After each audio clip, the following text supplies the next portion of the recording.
Hello అందరికీ, ఈ వీడియోలో నేను గుత్తి వంకాయ కర్రీ ఎలా చేస్తానో మీకు చూపించబోతున్నాను. ఫస్ట్గా ఆయిల్ వేసుకోవాలి. ఒక 2 స్పూన్స్ ఆయిల్ వేసుకొని వంకాయలు అయితే ఇలా కట్ చేసుకోవాలి. 4 పీసెస్లో అయితే కట్ చేసుకోవాలి. కట్ చేసుకున్న తర్వాత ఆయిల్లో వేసుకొని ఒక 10 మినిట్స్ పాటు లో ఫ్లేమ్లో పెట్టుకొని ఇలా మగ్గించుకోవాలి. 10 మినిట్స్ తర్వాత అలా అయిపోతాయి మగ్గినప్పటికీ.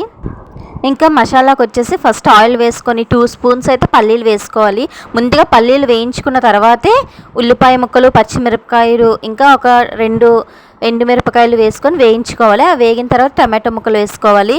మసాలా చూసారు కదా, హోల్ గరం మసాలా వేసుకోవాలి. ఇంకా అందులోనే అల్లం, వెల్లుల్లిపాయలు, జీలకర్ర, ఇంకా కొత్తిమీర కూడా వేసుకొని ఒక 5 మినిట్స్ పాటు మగ్గించుకున్న తర్వాత ఇలా మిక్సీ పట్టుకోవాలి.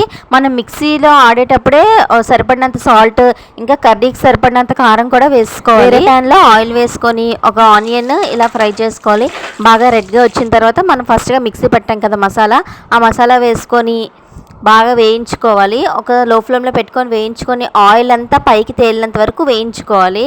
అవి వేయిన తర్వాత మసాలా వాసన అంతా పోయిన తర్వాత మనం ఫస్ట్ వేయించుకున్నాం కదా వంకాయలు, అవి వేసుకోవాలి. అవి వేసుకొని ఇంకా సాల్ట్ అది చాలకపోతే సాల్ట్ వేసుకొని కొంచెం ఒక 1 గ్లాస్ వాటర్లా వేసుకుంటే సరిపోతుంది. ఈసారికి వంకాయలు ఇలా ఫ్రై చేశాను. నెక్స్ట్ టైం చేసినప్పుడైతే ఇంకా వంకాయల్ని బాగా ఎక్కువ ఆయిల్లోని డీప్ ఫ్రైలా చేసేస్తాను.